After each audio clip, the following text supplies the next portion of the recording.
সকলকে অসংখ্য ধন্যবাদ জানিয়ে আমরা আমাদের এডেক্সেল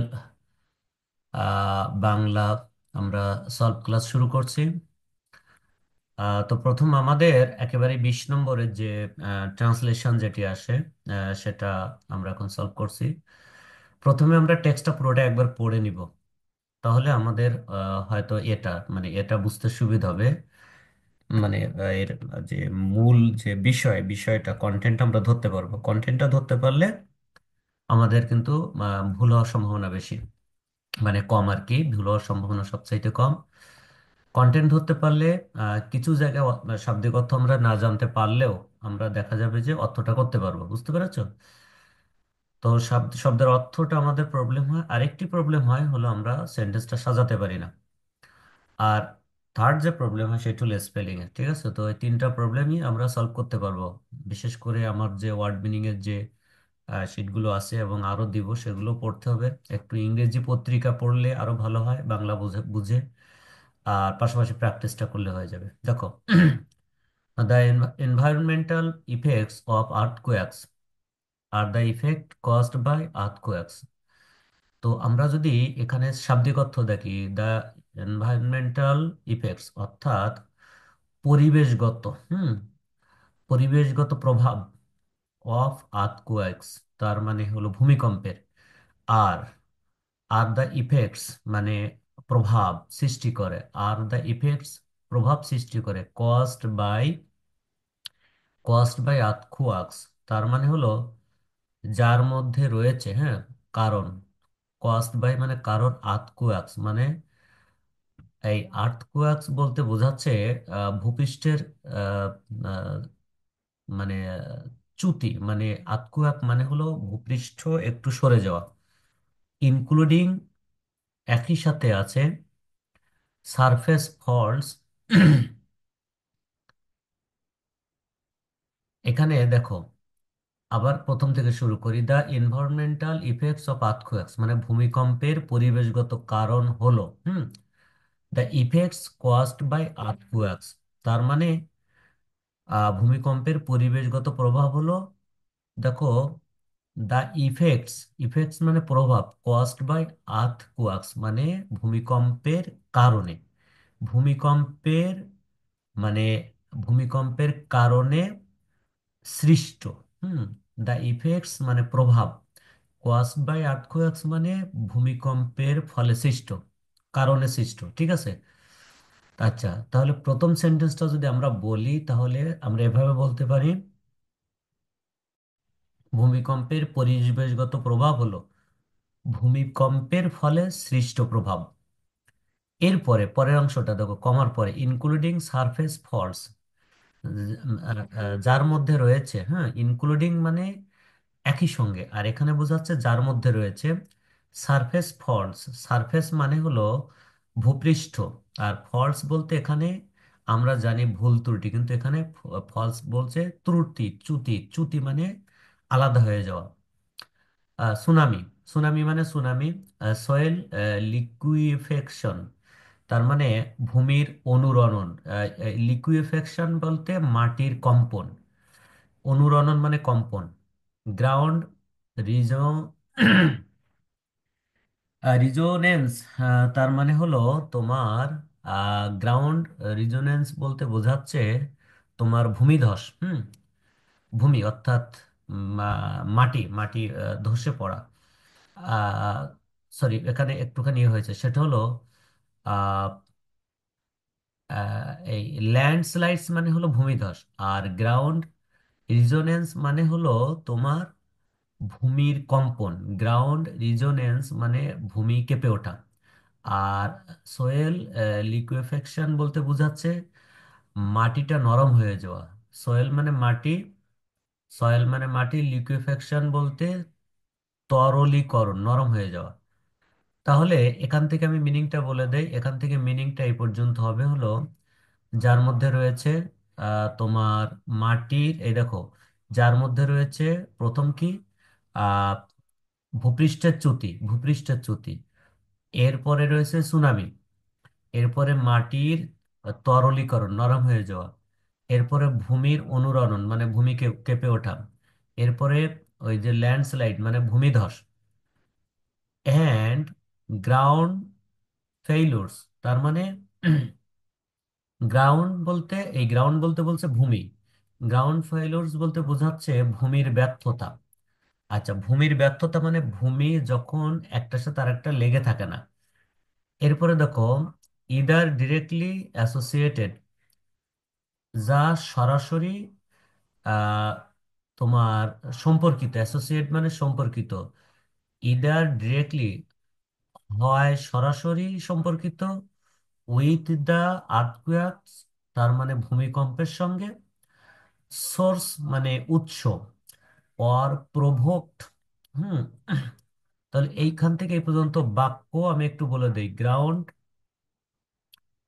দেখো এখান থেকে বোঝাচ্ছে যা সরাসরি ভূমিকম্পের উৎসের সাথে সম্পর্কিত, ঠিক আছে, অথবা প্রভোক্ট বাই আর্থকোয়েক, অথবা প্রভোক্ট মানে উদ্ভূত, বাই আর্থকোয়েক মানে ভূমিকম্পের ফলে, অথবা ভূমিকম্পের ফলে উদ্ভূত, উদ্ভূত মানে জন্ম।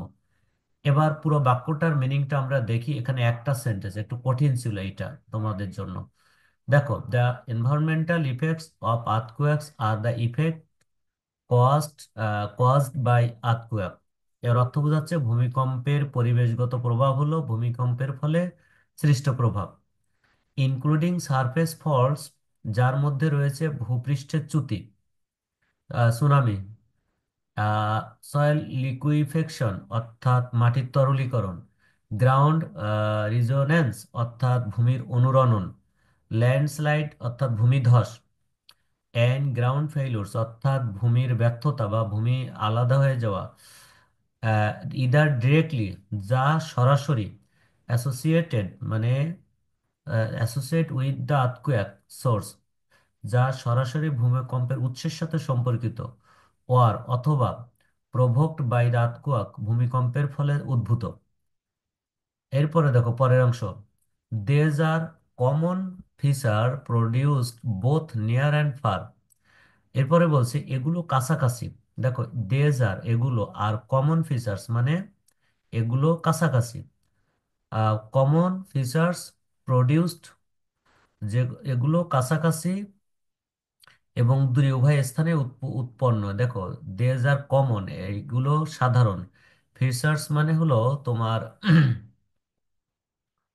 আহ, আহ, আহ, মানে আহ, সাধারণ, ফিচার্স মানে হলো তোমার, এখানে ফিচার্স মানে বোঝাচ্ছে উৎপন্ন, হ্যাঁ, মানে ফিচার্স প্রডিউস মানে হলো বোঝাচ্ছে বৈশিষ্ট্য, ফিচার মানে বৈশিষ্ট্য, প্রডিউস মানে হলো উৎপন্ন, ঠিক আছে। বোথ, বোথ মানে উভয়, নেয়ার অ্যান্ড ফার কাছে অথবা দূরে। আর রুটিনলি মানে এটা দিয়ে বোঝাচ্ছে যে নিয়মিতভাবে। রেকর্ডেড মানে হলো তোমার লিপিবদ্ধ, যেটা রেকর্ড করা হয়, রেকর্ডেড মানে লিপিবদ্ধ। অ্যান্ড সার্ভেড, সার্ভেড মানে হলো মানে যেগুলো উম, জরিপ, সার্ভে মানে জরিপ, সার্ভেড ইন রিসেন্ট ইভেন্টস মানে সম্প্রতি জরিপ করা হয়েছে। দেখো, আর অফেন মানে প্রায়, রিমেম্বার্ড, প্রায় রিমেম্বার্ড মানে স্মরণ করা, স্মরণ করা হয়েছে, ইন হিস্টোরিক্যাল অ্যাকাউন্টস মানে ঐতিহাসিক বিবরণে, ঐতিহাসিক ভাবে, ঠিক আছে। আর প্রিজার্ভ, প্রিজার্ভ মানে হলো, আমরা জানি প্রিজার্ভ মানে হলো তোমার প্রিজার্ভ মানে হলো তোমার সংরক্ষিত করা, সংরক্ষণ করা, প্রিজার্ভ মানে সংরক্ষিত, অ্যান্ড অ্যান্ড প্রিজার্ভ এবং সংরক্ষিত ইন দ্য স্ট্র্যাটিগ্রাফিক, স্ট্র্যাটিগ্রাফিক বলতে বোঝাচ্ছে হলো এটা একটা মানে আহ, তোমার হলো স্ট্র্যাটিগ্রাফিক রেকর্ড বলতে বোঝানো হয় যে স্তরীয় রেকর্ড, মানে তোমার স্ট্র্যাটেজিক হলো স্তরীয়, স্তরীয় স্তর হলো একটা একটা পার্ট, পার্ট বা স্তর একটা একটা ভাগ ভাগে। তাহলে স্ট্র্যাটেজিগ্রাফিক রেকর্ড মানে এক একটা ভাগ রেকর্ড করা হয়েছে। তো এইবার এই পর্যন্ত একটা মিনিং দেখো পুরাটাই, পুরো মিনিংটা হলো এগুলো কাছাকাছি এবং দূরে উভয় স্থানে উৎপন্ন সাধারণ বৈশিষ্ট্য। সাম্প্রতিক ঘটনাগুলিতে নিয়মিতভাবে লিপিবদ্ধ এবং জরিপ করা হয়। প্রায়শই ঐতিহাসিক বিবরণে স্মরণ করা হয় এবং স্তরীয় রেকর্ডে সংরক্ষিত থাকে। ঠিক আছে, কঠিন আছে, ভালোই কঠিন আছে, হ্যাঁ। তাহলে আমরা এই পর্যন্ত পেলাম। আবার বলছি, these are common features produce both and near. এগুলো হলো তোমার, দেখো, এখান থেকে বলছি এগুলো কাছাকাছি এবং দূর উভয় স্থানে উৎপন্ন, আহ, উভয় স্থানে উৎপন্ন, উভয় স্থানে উৎপন্ন সাধারণ বৈশিষ্ট্য, সাধারণ বৈশিষ্ট্য, and surveyed in recent events, যা সাম্প্রতিক ঘটনাগুলিতে নিয়মিতভাবে লিপিবদ্ধ। এরপর দেখো, are often, are often remember in historical accounts, এবং জরিপ করা হয়, প্রায়শই ঐতিহাসিক বিবরণে স্মরণ করা হয়। জরিপ করা হয়, প্রায়শই ঐতিহাসিক বিবরণে স্মরণ করা হয়। দেখো, and preserve in the stratigraphic record, এবং স্তরীয় রেকর্ডে সংরক্ষিত থাকে। হুম এরপরে পরের অংশ দেখো। পরের অংশ হলো বোথ সারফেস, তার মানে হলো উভয়ই, ভূপৃষ্ঠের উভয়ই। ডিফরমেশন, ডিফরমেশন মানে হলো তোমার বিকৃতি, নষ্ট হয়ে যাওয়া।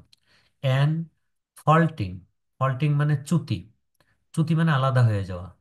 অ্যান্ড ভাইব্রেশন, ভাইব্রেশন মানে হলো কম্পন, রিলেটেড, কম্পন সম্পর্কিত, রিলেটেড মানে সম্পর্কিত।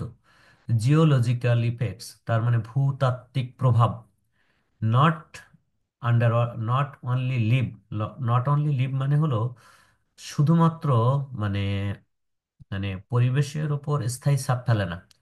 Not only live a lasting impression on the environment, এটা দিয়ে বোঝাচ্ছে যে আহ, ভূতাত্ত্বিক প্রভাব কেবল পরিবেশের উপর স্থায়ী ছাপ ফেলে না, বরং, বাট অলসো, বরং, ড্রামেটিক্যালি, মানে মানে ড্রামেটিক্যালি মানে নাটকীয়ভাবে, ইফেক্ট মানে প্রভাব ফেলে, হিউম্যান স্ট্রাকচারস, মানব মানে হিউম্যান মানে তো আমরা জানি মানব, স্ট্রাকচার মানে কাঠামো, মানব কাঠামোতেও প্রভাব ফেলে। ঠিক আছে, তাহলে এই পুরো বাক্যটার অর্থ হবে যে, দেখো, এখান থেকে এই পর্যন্ত both surface and deformation and faulting, এটা দিয়ে বোঝাচ্ছে ভূপৃষ্ঠের বিকৃতি এবং চ্যুতি। And vibration, and vibration related geological effect, মানে কম্পন সম্পর্কিত ভূতাত্ত্বিক প্রভাব।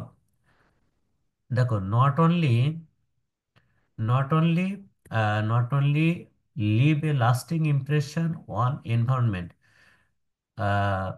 মানে বলছে যে কেবল পরিবেশের উপর স্থায়ী ছাপ ফেলে না। কেবল পরিবেশের উপর স্থায়ী ছাপ ফেলে না, তাহলে কি করে?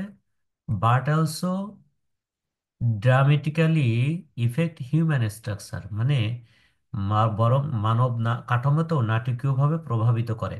ঠিক আছে, এরপরে দেখো, এরপরে বলছে তোমার ফার্দার মোর মানে অধিকন্তু, ফার্দার মোর মানে অধিকন্তু, আন্ডার ওয়াটার মানে ভূগর্ভস্থ, আন্ডার ওয়াটার মানে ভূগর্ভস্থ, পানির নিচে, আন্ডার ওয়াটার ফল মানে ভূগর্ভস্থ চ্যুতি। এরপরে রাপচার্স মানে হলো তোমার, আমরা জানি, একসাথে আন্ডার ওয়াটার ফল্ট, রাপচার্স মানে ভূগর্ভস্থ চ্যুতি, রাপচার্স মানে সৃষ্ট, সৃষ্ট ভূগর্ভস্থ চ্যুতি। অ্যান্ড ল্যান্ডস্লাইড, ল্যান্ডস্লাইড মানে ভূমিধস, কস্ট বাই মানে কারণ, আর্থকোয়াকস মানে ভূমিকম্পের, ক্যান জেনারেট মানে তৈরি করতে পারে, সুনামি ওয়েভস মানে সুনামি তরঙ্গ, ওয়েভ মানে তরঙ্গ বা ঢেউ, সুনামি ওয়েভস মানে সুনামি তরঙ্গ বা ঢেউ। ঠিক আছে, তো তাহলে আমরা পুরাটাই আবার একটু এ করি, তোমাদেরকে আহ পুরো বাক্যটা একটু আবার রিভিশন করিয়ে দিই, তাহলে বুঝতে সহজ হবে।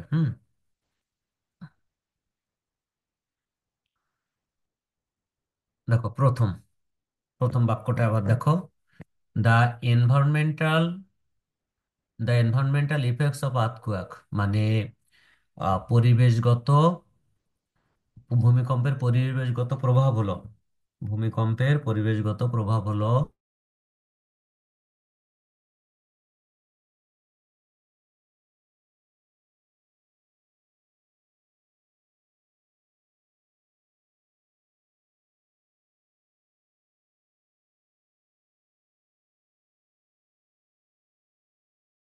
ওকে, এরপরে দেখো, the environmental effects of earthquakes আর মানে ভূমিকম্পের পরিবেশগত প্রভাব হলো আর দ্য ইফেক্টস বাই আর্থকোয়াকস, ভূমিকম্পের ফলে সৃষ্ট প্রভাব, ইনক্লুডিং সারফেস ফলস, যার মধ্যে রয়েছে ভূপৃষ্ঠের চ্যুতি, সুনামি, সয়েল লিকুইফেকশন অর্থাৎ মাটির তরলীকরণ, গ্রাউন্ড রিজোনেন্স অর্থাৎ তোমার ভূমির অনুরণন, ল্যান্ডস্লাইড মানে ভূমিধস, মানে ভূমি ধসে পড়া, অ্যান্ড গ্রাউন্ড ফেইলুরস অর্থাৎ এবং ভূমির ব্যর্থতা।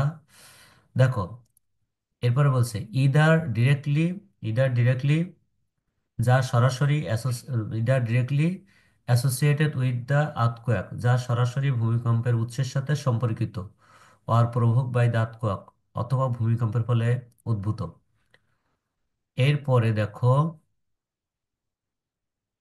There's are common features, these are common features বলতে এগুলো হলো সাধারণ, দেজ আর কমন ফিচার্স, এগুলি these are common features produced both near and far. দেখো, এগুলো কাছাকাছি এবং দূরের উভয় স্থানে উৎপন্ন সাধারণ বৈশিষ্ট্য, সাধারণ বৈশিষ্ট্য, আর routinely recorded, recorded and surveyed in recent events, যা, দেখো এখানে বলছে উম, সাম্প্রতিক ঘটনাগুলোতে, দেখো সাম্প্রতিক ঘটনাগুলোতে নিয়মিতভাবে লিপিবদ্ধ এবং জরিপ করা হয়। Are often remembered in historical accounts, এটা দিয়ে বোঝাচ্ছে প্রায়শই ঐতিহাসিক বিবরণে স্মরণ করা হয়। And preserved in the stratigraphic record, এবং স্তরীয় রেকর্ডে সংরক্ষিত থাকে। এরপরের বাক্য হলো both surface deformation and faulting and vibration related geological effect, এটা দিয়ে বোঝাচ্ছে যে ভূপৃষ্ঠের বিকৃতি এবং চ্যুতি এবং কম্পন সম্পর্কিত ভূতাত্ত্বিক প্রভাব কেবল পরিবেশের উপর স্থায়ী ছাপ ফেলে না। দেখো, but also dramatically effect human structure, বরং মানব কাঠামোতেও নাটকীয়ভাবে প্রভাবিত করে। এরপরে দেখো, তোমার furthermore underwater falls, ruptures and landslides, এটা দিয়ে বোঝাচ্ছে যে অধিকন্ত ভূমিকম্পের ফলে সৃষ্ট ভূগর্ভস্থ চ্যুতি চ্যুতি এবং ভূমিধস, দেখো caused by earthquake can generate tsunami waves, ভূমিধস সুনামি তরঙ্গ তৈরি করতে পারে। ঠিক আছে, তো আমাদের এখানে যদি প্রশ্ন থাকে আমরা বলতে পারি। এবার এখানে কোনো শব্দ যদি বুঝে না থাকো, এরপর আমরা ইমেইলটাই যাব। দুর্গ, তারপরে আমাদের অন্যান্য যারা আছো, অহনা, দেখো এখানে করতে পারো কিনা, কোনো বুঝতে সমস্যা আছে কিনা। আচ্ছা, তাহা আমি কি তাহলে ইমেইলে চলে যাব? জি স্যার, এটা ওকে, বুঝতে পেরেছি। এরপরে ইমেইল দেখো, প্রথমে হলো এখানে বলা হয়েছে যে তোমার জেলা এলাকার যুব সমাজের জন্য,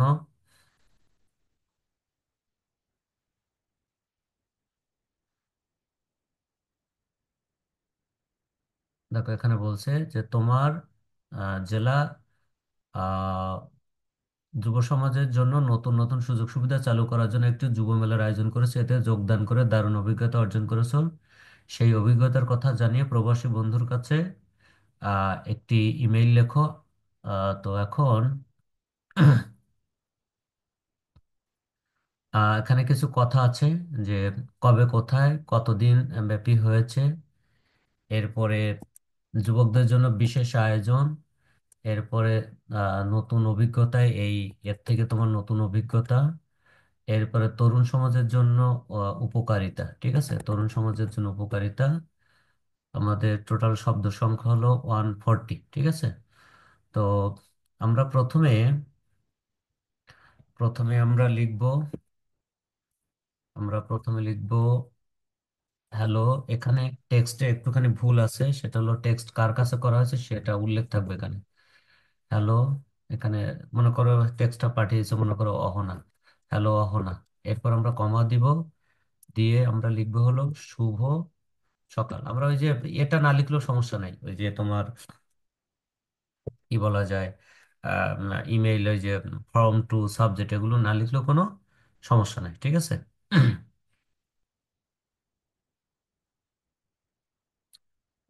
এরপরে দেখো, আহ আমরা এটা লিখতে পাবো আশা করি তুমি ভালো আছো। এরপরে লিখবো এখন এখন এখন তুমি যে আচ্ছা,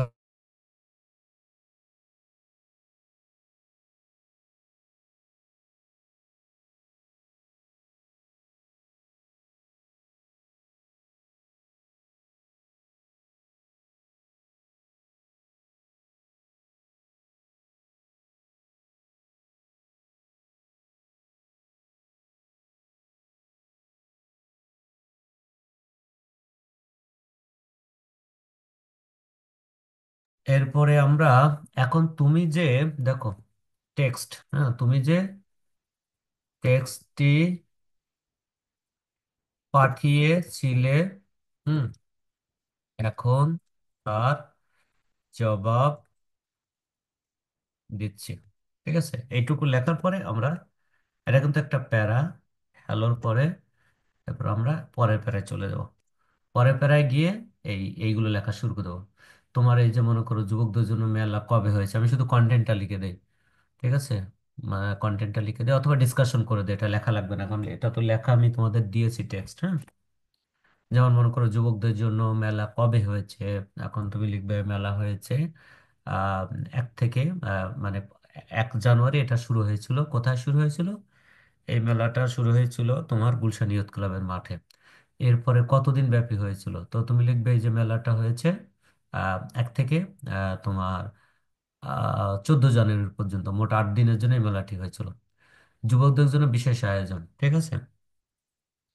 তাহলে এখানে যুবকদের জন্য আয়োজন ছিল যে তোমার বিশেষ করে আহ, লেখাপড়া কেন্দ্রিক তাদের বিভিন্ন তোমার কোন লেখাপড়া দিয়ে কোন কোন ক্ষেত্রে চাকরি পাওয়া যায়, এই জন্য সেখানে একটি সেমিনারের আয়োজন করা হয়েছিল।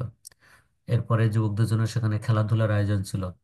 এরপরে যুবকদের কর্মসংস্থানের জন্য সেখানে তোমার প্রশিক্ষণের কর্মশালাও ছিল।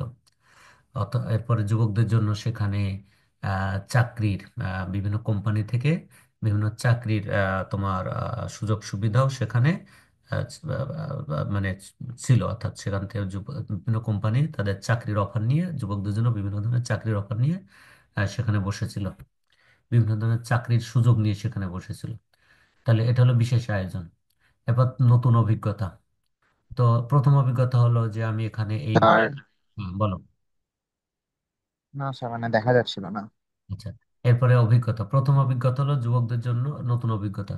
যেহেতু এটি একটি যুবক মেলা, যুব মেলা, এই জন্য আমি এখানে নতুন অভিজ্ঞতা অর্জন করলাম। যে এখানে আমি গিয়ে জানতে পারলাম যে কোন কোন লেখাপড়ার মধ্য দিয়ে কোন কোন চাকরি পাওয়া যায়, এটা আমি জানতে পারলাম।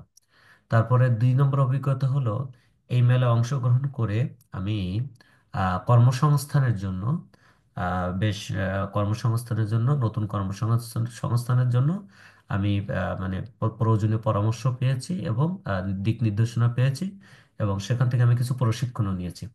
এরপরে এখানে গিয়ে আমি তোমার যে খেলাধুলার আয়োজন ছিল সেই খেলাধুলা অর্জন করে আমি আমার প্রতিভার স্বাক্ষর রাখতে পেরেছি। এবার তরুণ সমাজের জন্য উপকারিতা, এরকম যুব মেলা হলে তরুণদেরকে উপকার হয়। এখানে তরুণদের জন্য প্রথম উপকার হবে এই দেখো, ধরো যুব মেলা থেকে তরুণরা উপকৃত হবে, যেমন তারা তাদের কর্মসংস্থানের জন্য প্রয়োজনীয় দিক নির্দেশনা পাবে। তারপরে তারা প্রশিক্ষণ গ্রহণ করে, এই ধরনের মেলা থেকে প্রশিক্ষণ গ্রহণ করে তারা নতুন কোনো মানে বিনিয়োগ করবে অথবা নতুন কোনো আয়োজন করবে। এরপরে সর্বশেষ কি হবে, যে এই মেলা থেকে তারা উপকৃত হবে, অর্থাৎ তারা শারীরিক এবং মানসিকভাবে উপকৃত হবে। খেলাধুলায় অংশগ্রহণ করে যেমন শারীরিকভাবে উপকৃত হবে, তেমনি মানসিকভাবে যে তাদের চাকরি বা ভবিষ্যৎ লক্ষ্য সম্পর্কে জানতে পেরে বা চাকরি পেয়ে বা কর্মসংস্থানের সুযোগ পেয়ে তারা উপকৃত হবে। এই হলো তাদের উপকারিতা। সর্বশেষ প্যারায় গিয়ে লিখে দিবা যে আজ এখানে শেষ করছি, পরে আবার কথা হবে। এরপরে শেষে ইতে গিয়ে তোমার নামটা লিখে দিলে এটাই হলো আমাদের ইমেল। তাহলে ফরম্যাট হলো, হ্যালোটা একটু বানানটা ভুল গেছে, আমরা আমরা ঠিক করে দিচ্ছি। হ্যালো, এটা লিখে নাম, যার কাছে টেক্সটটা লিখতে বলবে তার নাম লিখেই তারপরে এটা দিয়ে লেখা শুরু করে দিতে হবে।